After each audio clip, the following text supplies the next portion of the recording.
नमस्कार दोस्तों, महारानी क्लासेज में आपका स्वागत है। आज हम अध्ययन करेंगे मेवाड़ के महाराणा रायमल के बारे में। पहले हमने महाराणा कुंभा के बारे में पढ़ा। कुंभा की हत्या कर दी थी जो महाराणा उदा था, उसने।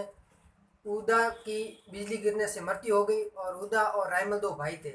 उदा की मृत्यु हो जाने के बाद शासक बनते हैं वो रायमल बनते हैं, यानी कि उनकी जो मृत्यु हुई है वो 1471 ईस्वी के अंदर हुई है उदा की मृत्यु। और 1468 के अंदर उन्होंने हत्या कर दी थी महाराणा कुंभा की, और कुंभा को उन्माद नामक रोग हो गया था। तो इसके बाद में जो शासक बनते हैं जो है महाराणा रायमल। तो देखिएगा, महाराणा रायमल जो शासक बनते हैं वो शासक बनते हैं 1471 में। 1471 ईस्वी में ये मेवाड़ की राजगद्दी पर बैठते हैं। और जब बैठते हैं जब इनके बड़े भाई उदा की बिजली गिर जाने से मृत्यु हो जाती है, और ये शासक रहते हैं 1509 तक। 1509 तक 1509 ईस्वी तक ये शासक रहते हैं।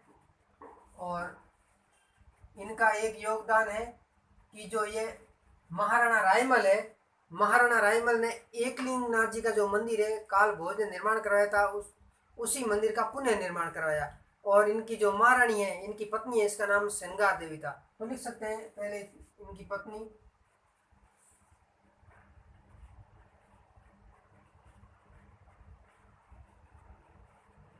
इनकी पत्नी का नाम श्रृंगार देवी। और इन्होंने निर्माण करवाया है एकलिंगनाथ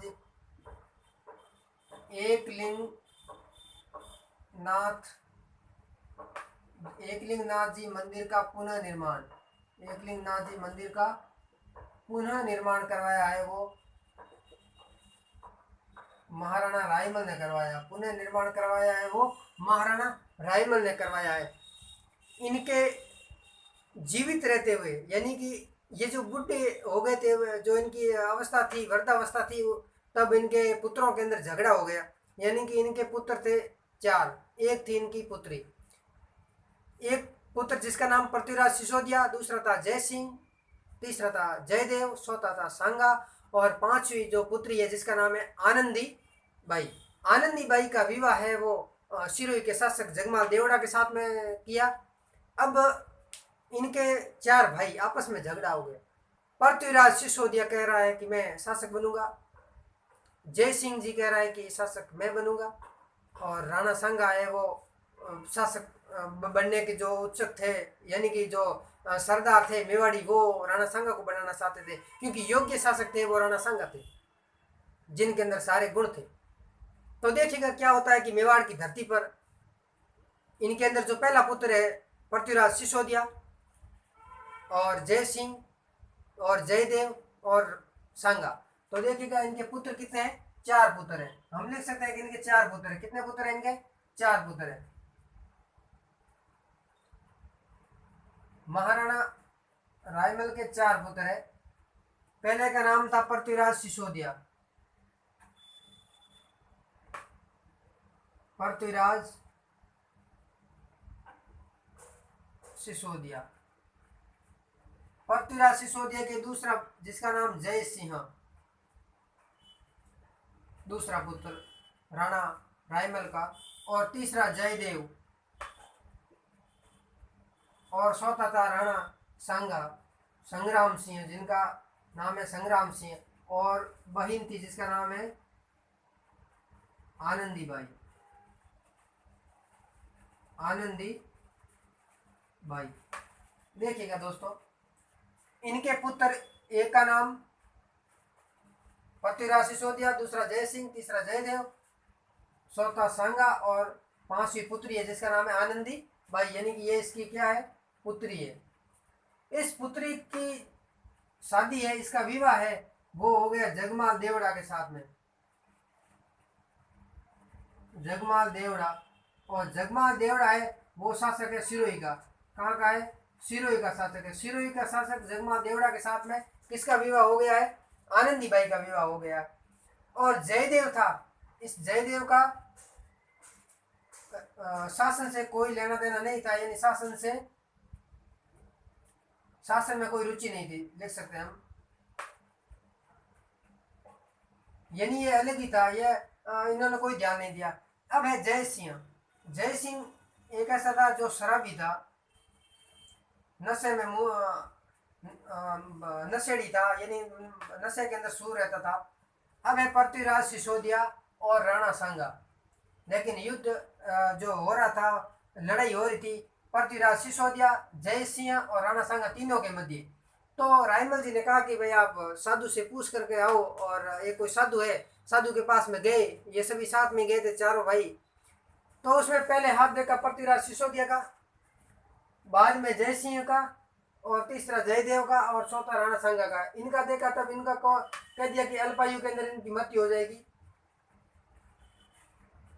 अल्पायु में इनकी मृत्यु बताई है।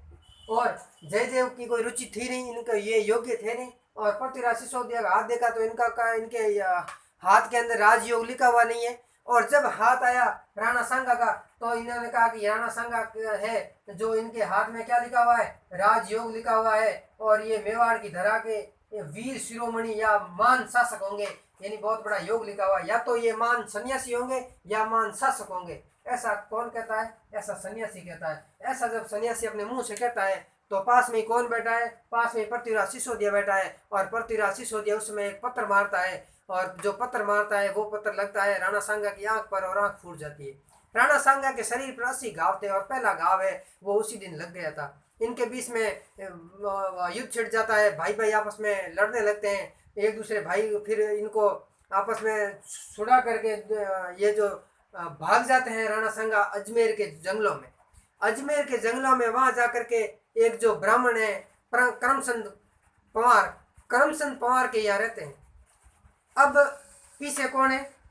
जय सिंह की अल्पायु के अंदर मृत्यु हो गई, इनकी कोई इच्छा थी नहीं। पृथ्वीराज सिसोदिया, पृथ्वीराज सिसोदिया राज कर रहे हैं, यानी कि इनके पिता जीवित है अभी तक। पृथ्वीराज सिसोदिया राज कर रहे हैं। इनकी प्रिय बहन थी, यानी कि इनकी जो प्रिय बहन जिसका नाम आनंदी बाई, और आनंदी बाई को जगमाल देवड़ा, सिरोही का शासक, जो मारपीट करता था, सिरोही का शासक मारपीट करता था। और ये पृथ्वीराज सिसोदिया का पता चला, तो पृथ्वीराज सिसोदिया आता है कहाँ पर?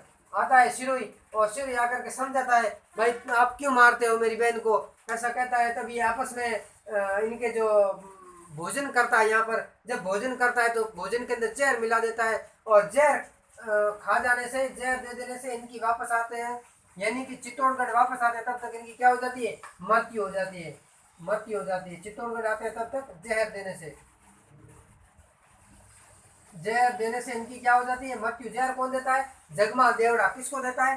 पृथ्वीराज सिसोदिया को। देखिएगा कि पृथ्वीराज सिसोदिया की तो मृत्यु होगी। अब जो शासक बनेगा कौन बनेगा? राणा सांगा। तो पृथ्वीराज सिसोदिया के बारे में अध्ययन करते हैं, तब तक एक स्क्रीनशॉट ले लीजिए।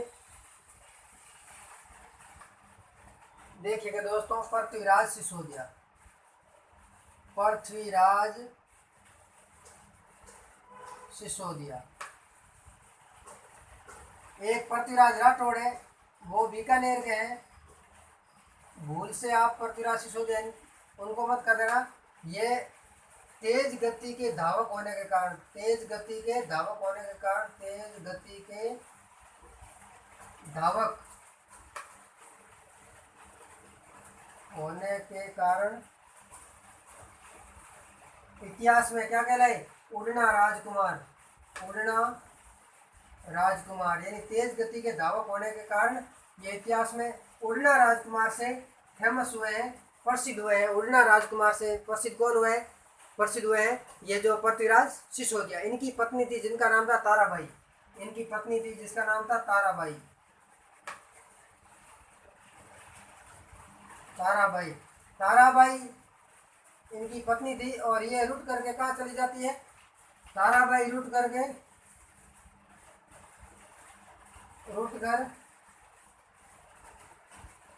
अजमेर चली जाती है। अजमेर के अंदर एक पट शिवालय है, और वहाँ जो यशोदा देवी का पट शिवालय वहाँ रहती है अजमेर में। यशोदा देवी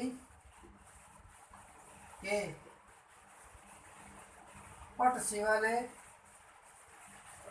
में रहती है, कौन? ताराबाई। इनसे रुक करके चली जाती है। फिर ये वहाँ जाते हैं मनाने के लिए, लेकिन नहीं मानते हैं। फिर ये वहाँ जा कर के तारागढ़ दुर्ग, यानी ये तारागढ़ दुर्ग में रहती है, तो वहां जाकर के तारागढ़ दुर्ग में कौन, पृथ्वीराज सिसोदिया, तारागढ़ दुर्ग के चारों ओर परकोटा बनवाता है, परकोटे का निर्माण करवाता है, जो निर्माण करवाता है, ये निर्माण करवाता है पृथ्वीराज सिसोदिया, यानी गढ़ बीटली कहें या अजमेर का किला कहें। अजमेर के किले पर ये जो चारों ओर परकोटे का निर्माण करता है वो पृथ्वीराज सिसोदिया करता है। तब से इस किले का नाम है वो तारागढ़ पड़ा, यानी कि अपनी रानी ताराबाई के नाम से तारागढ़ पड़ा। पहले इसका नाम था अजमेर का गढ़, अजमेर का किला या अजय मेरू का किला या फिर गढ़ बीटली हम कह सकते हैं, तो उसी का ही नाम है तारागढ़। और तारागढ़ दुर्ग के अंदर ये ताराबाई रुक करके रह रही थी। तारागढ़ दुर्ग के अंदर ही है यशोदा देवी का पट शिवालय, और पट शिवालय में रहती थी, इसलिए इसे उस दुर्ग को रूटी रानी का महल भी कहते हैं। यहाँ एक रूटी रानी का महल भी है। तो ये तेज गति के धावक होने के कारण उड़ना राजकुमार भी कहलाए। और इनकी हत्या है वो हत्या की थी सिरोही के शासक जगमा देवड़ा ने। तो लिख सकते हैं हम, सिरोही के शासक जगमा देवड़ा ने इनको जहर दे दिया,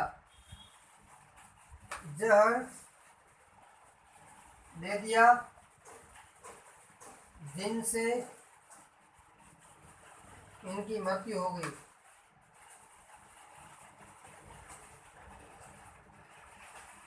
जहर दिया, जो जगमा देवड़ा है इनके क्या थे, बहनों थे, और इन्होंने जहर दे दिया और जहर देने से इनकी मृत्यु हो गई। और इनकी जो छतरी बनी हुई है वो कुंभलगढ़ दुर्ग में बनी हुई है। इनकी छतरी बनी हुई है वो कहाँ बनी हुई है, कुंभलगढ़ दुर्ग में। लिख सकते हैं, छतरी का नाम है उड़ना राजकुमार की छतरी, उड़ना राजकुमार की छतरी, उड़ना राजकुमार की छतरी। ये जो छतरी बनी हुई है, ये छतरी कहाँ बनी हुई है, ये जो छतरी बनी हुई है ये छतरी कुंभलगढ़ में बनी हुई है। कहाँ बनी हुई है, कुंभलगढ़ दुर्ग में।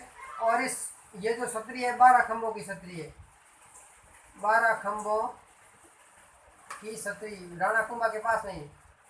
राणा कुंभा के पास नहीं बनी हुई है, यानी कि इतना ही योगदान है इनका।